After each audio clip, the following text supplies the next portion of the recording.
Civilization or Barbarism, an Authentic Anthropology by Dr. Cheikh Anta Diop.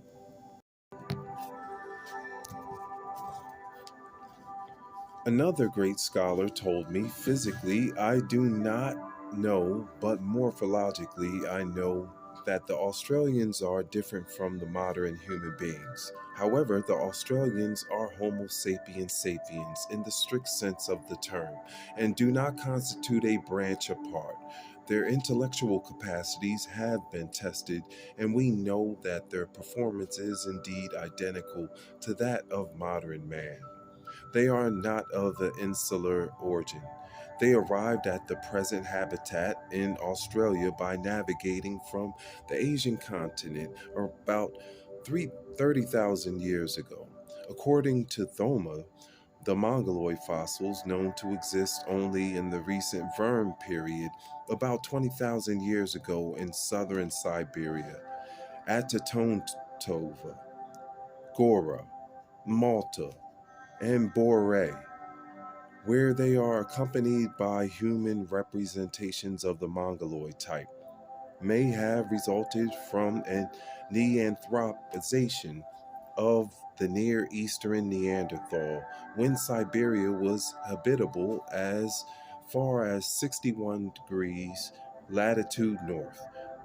The author bases his reasoning on the fact that the Paleo-Siberian and the Mongoloid fossils, like the Neanderthals, generally do not have a canine fossa, but have high, large, and rounded sockets. Yet the same author in the same article describes the Near Eastern Neanderthals as having precisely canine fossae, and therefore are able to be classified as a proto-Cro-Magnons. Still, according to Thoma, it was not until the Neolithic period, 6,000 years ago, that the Mongoloids gained a definite selective advantage in their original environment. Consequently, one might expect to find Mongoloid features in many of the Asiatic populations not descended from the Mongoloid phylum. Espousing the viewpoint of William W. Howes, according to which evolution always involves a certain amount of anagenesis, meaning perfecting without the possibility of diversification, and a certain amount of cladogenesis, meaning the birth of the several branches of which only one advances to perfection.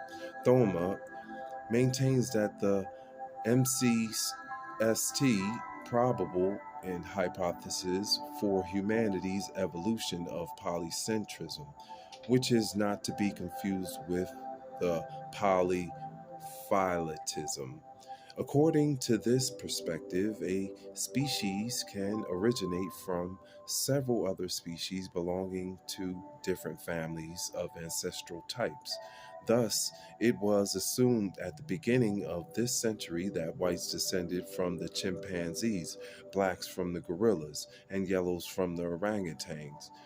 The three the three races would then have come respectively from three separate ancestral types: Pan, Gulalel, and Pongo.